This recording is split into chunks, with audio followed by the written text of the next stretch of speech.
Hello there, so in this video I want to talk about the books that I've been reading recently, then that I finally picked up reading as a habit and I'm really excited about it.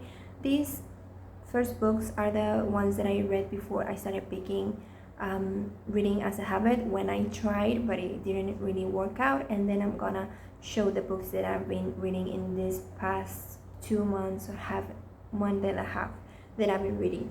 So the first one is a self-help book. This is called Life Without Limits, and I finished it in April 20th.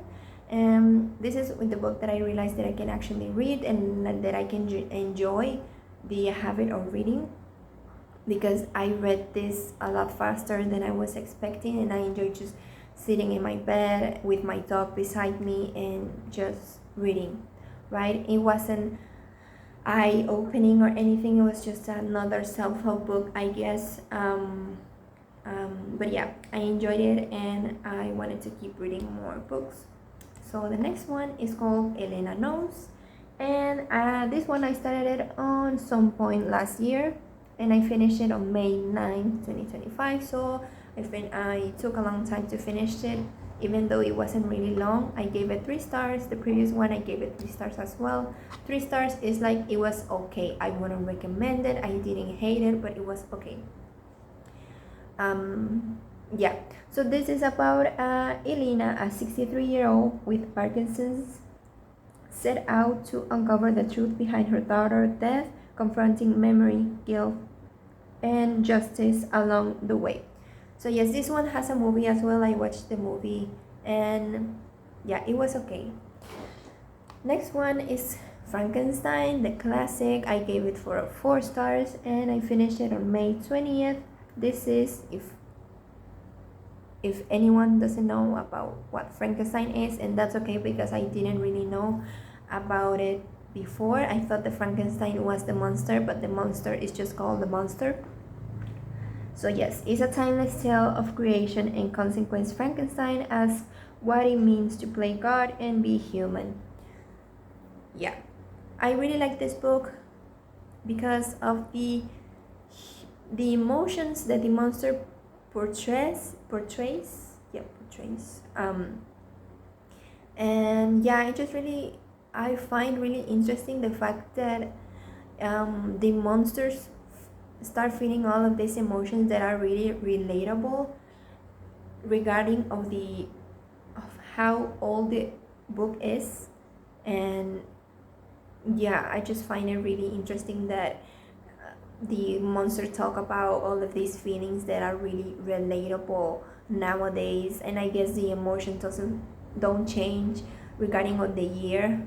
But yeah, it was really interesting. I really liked that, and I really liked the experience of the monster. So yeah, I give it 4 stars. I recommend it.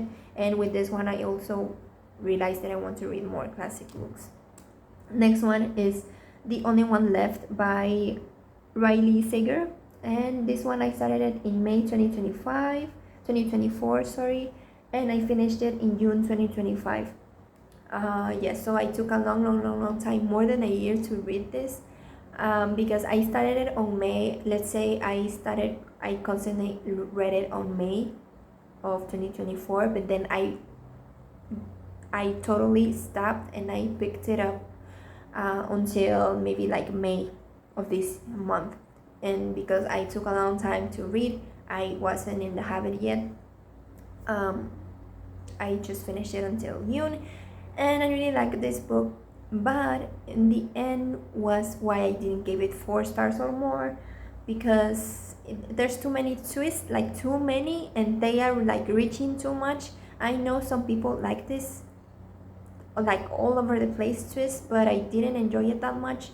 I mean, it was fun to read all of those crazy twists, but for me, obviously they're not realistic. But yeah, it was entertaining. I like the atmosphere and the setting of the book. But yeah, this book is about a woman who takes a job caring for elderly invalid Lenora Hope, who was accused decades ago of murdering her parents and younger sister. She slowly unravels the truth behind the Hope murders and a missing nurse. So yes, Yeah, I really like this book, but the twist at the end weren't for me. Next one is called Answers to Your Anxiety, just another self-help book, really basic. I didn't like it that much because it was too school bookish. I finished it on June 12th, and it's not necessary to read the premise. It was just really, really meh. Next one, reading roll started here with these books. Okay, so this one I started reading because I just wanted to read something spicy, I guess, erotic.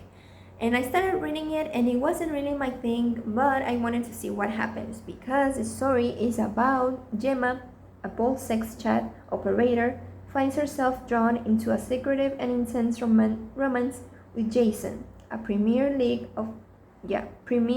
footballer, exploring desire and the thrill of forbidden connections. This one I finished on August 16, and I gave it 3.5 stars because this is the book that, because I think this was my first book in a novel way, well, aside from the only one left. But yeah, it was like the story, I kept reading it because I wanted to see what happened, and it was entertaining, and I read it in less than a week, so that was like record time for me. So I was really excited about it, and I was like, okay, let's keep this going. I need to keep, like, let's take advantage of this. So yeah, I kept reading, and I really liked it. I like the book. I like the fact, more like what this book did for me per se, that it got me into the reading world. So I guess that's why I gave it maybe a higher rating than another person would. So yeah, and then the next one I read was Dark Matter by Blake Crouch. I think this is a really popular book, thriller book. But yes, I had it on my reading list because I didn't know exactly what to read. But I remember I had this book on my reading list, and I remember when I added it, it was like really highly recommended. So I just kept reading. I started reading it. This one I finished it on August 23rd this year. And yeah, let's see what it is about. This is a mind-bending thriller that follows Jason Dessen, a physicist abducted into a parallel universe where his life took a different path. As he navigates through alternate realities, Jason confronts the choices that define his identity and the lengths he'll go to reclaim his family. So yes, this one I gave it 4.5 stars. And after I finished it, I tried watching the show because I was like, oh my god, I need to, because when I was reading it, I was like, oh my god, this should be a movie or a show. And then I looked it up, and it was actually a show. And right after I stopped reading this book because I binge read it. I mean, a big part of it I binge read it, but I read it in less than a week, I think. I was like, oh my god, I need to see like how they adapted this to a TV show.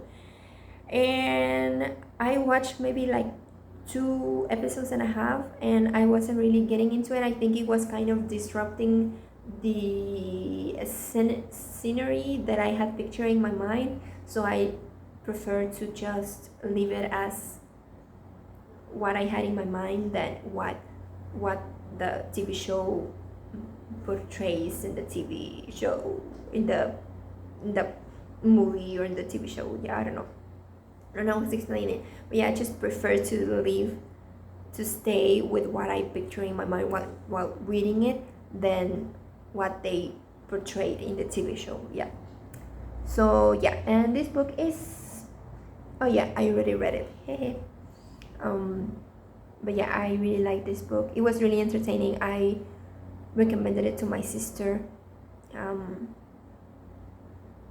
yeah, this made me want to read more thriller books. But after this one, I read The Wilderness by Aisegul Sabas. This is not probably how you pronounce the name, but yes, I finished this one on August 27 as a part of a Goodreads challenge, and the challenge was about a short book, so that's why I read it. And this one is about The Wilderness chronicles the challenges and beauty of postpartum life, offering a quiet, moving perspective of motherhood. And yeah, as I said, I read it as a Goodreads challenge. It wasn't really for me. I like the topic about how difficult is motherhood and um, postpartum, right? Um, but yeah, maybe I kind of just wanted to finish it. Um, I gave it 3 stars. It was okay, but I wouldn't really recommend it, or I didn't hate it, but I wouldn't really recommend it either.